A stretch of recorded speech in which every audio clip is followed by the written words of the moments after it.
ఓం శ్రీ సాయిరామ్. ఊహలల్లి అలిసిపోకు. ఒక చిన్న కథ. ఒక పట్టణంలో ఒక యువకుడు పాత సీసాలను కొని మారుబేరానికి అమ్మి పొట్టపోసుకునేవాడు. ఒకరోజు అతడు ఒక బుట్ట నిండా సీసాలను కొనగలిగాడు. వీధి వీధి తిరిగి పాత సీసాలను కొనడం వలన మధ్యాహ్న సమయాన అలసిపోయి ఒక ఇంటి అరుగు మీద విశ్రమించాడు. తల దగ్గర సీసాల బుట్ట పెట్టుకుని కునుకు తీశాడు.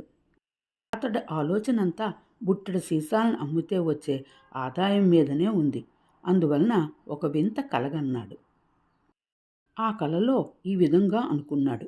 నేను ఈ బుట్టెడు సీసాలను 20 రూపాయలకు అమ్మగలను. నెల రోజులు ఈ విధంగా కష్టపడితే 600 సంపాదిస్తాను. ఆ ధనంతో ఒక చిన్న వ్యాపారం ప్రారంభిస్తాను. ఆ తరువాత లక్షలు గడిస్తాను. లక్షాధికారినైన తరువాత ఒక పెద్ద బంగళా కొని భార్యాపిల్లలతో మరికొంతకాలమైన తరువాత నా మనుమలతో దాసదాసీ జనాలతో ఆనందంగా జీవితం గడుపుతాను అని అనుకున్నాడు కలలో.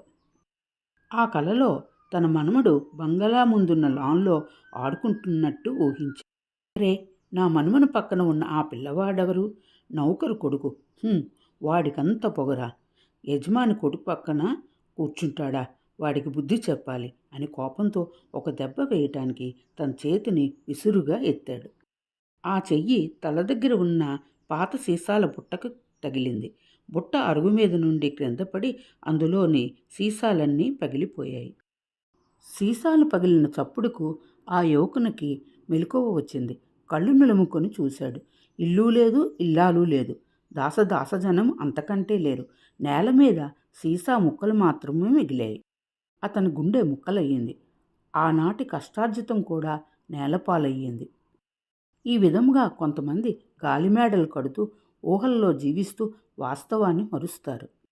వాస్తవంలో శక్తితో పనిచేస్తే జీవితం సఫలమవుతుంది. జై సాయిరాం.